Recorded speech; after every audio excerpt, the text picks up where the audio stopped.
Pablo Escobar adalah seorang gembong narkoba dan pengedar narkoba Kolombia yang namanya sudah sangat mendunia.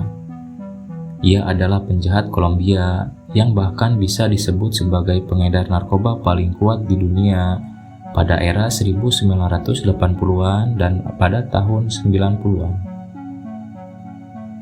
Karena kepopulerannya, banyak film yang dibuat berdasarkan atau terkait dengan kehidupan kriminal Escobar.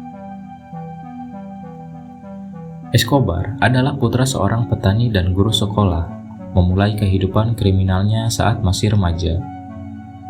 Menurut beberapa laporan, skema ilegal pertamanya adalah menjual ijazah palsu. Dia kemudian melakukan pemalsuan rapor sebelum menyelundupkan peralatan stereo dan mencuri batu nisan untuk dijual kembali. Escobar juga mencuri mobil, dan pelanggaran inilah yang mengakibatkan penangkapan pertamanya pada tahun 1974. Tak lama kemudian, ia menjadi penyelundup narkoba. Dikutip dari laman Crime Museum, Pablo Emilio Escobar Gaviria terlahir dalam keluarga miskin di sebuah desa luar Medellin, Kolombia. Pablo Escobar mulai bekerja untuk penyelundup setelah putus kuliah dan menghasilkan $1 juta pertamanya pada usia 22 tahun.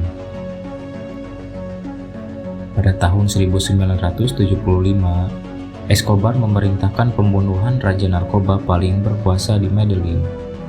Seiring dengan meningkatnya kendalinya atas perdagangan narkoba, begitu pula kepopulerannya di Kolombia, ia bahkan terpilih menjadi anggota Kongres pada tahun 1982. Pada titik ini, 80% perdagangan kokain dunia dilakukan melalui Escobar, dan perkiraan kekayaan bersihnya mencapai $20 miliar Amerika Serikat.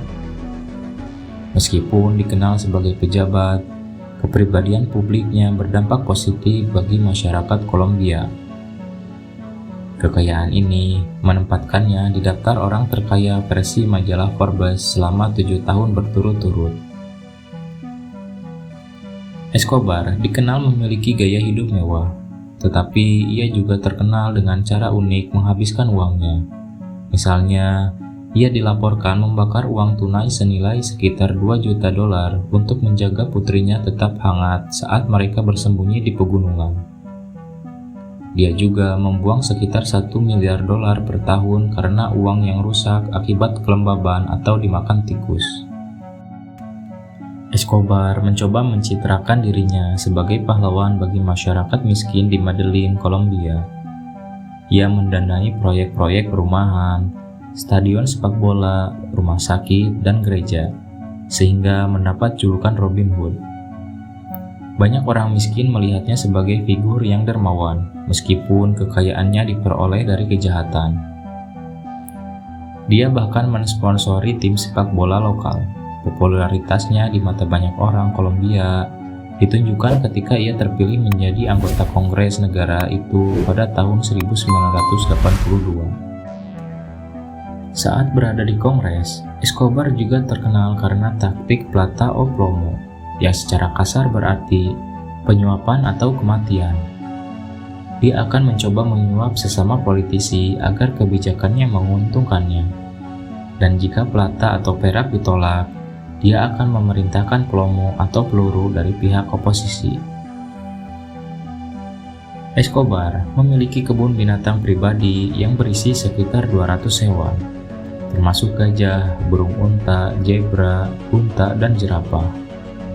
Banyak dari hewan-hewan tersebut diselundupkan ke sana dengan menggunakan pesawat narkoba milik Escobar. Pada tahun 1991, Escobar menawarkan untuk menyerahkan diri kepada pihak berwenang, dengan syarat dia diizinkan membangun penjaranya sendiri. Yang mengejutkan adalah, para pejabat Kolombia setuju dengan tawaran itu. Hasilnya adalah dibangunlah katedral yang mewah. Fasilitasnya mencakup klub, sauna, air terjun, dan lapangan sepak bola. Di sana juga memiliki telepon, komputer, dan mesin fax. Setelah pelariannya, pemerintah Kolombia yang kabarnya dibantu pejabat Amerika Serikat dan penyelundup narkoba saingannya meluncurkan perburuan besar-besaran. Pada Desember tahun 1993, tempat persembunyian Escobar di Medellin ditemukan. Pengejaran dan baku tembak pun terjadi, hasilnya Escobar ditembak mati. Namun, beberapa orang berspekulasi bahwa Escobar bunuh diri. Salah seorang gembong narkoba pernah mengatakan bahwa Escobar lebih memilih kuburan di Kolombia daripada sel penjara di Amerika Serikat. Kisah Pablo Escobar telah menjadi sumber inspirasi bagi berbagai karya seni, film, dan serial televisi. Salah satu yang paling terkenal adalah serial Narcos, yang menampilkan kehidupan dan kekaisaran gembong narkoba Escobar, yang telah menarik minat global terhadap kisahnya di masyarakat. Pablo Escobar adalah sosok yang kompleks dan penuh kontradiksi. Dikenang sebagai salah satu pejabat paling kejam dalam sejarah, tetapi juga sebagai figur yang memiliki pengaruh signifikan dalam kehidupan sosial dan politik di Kolombia.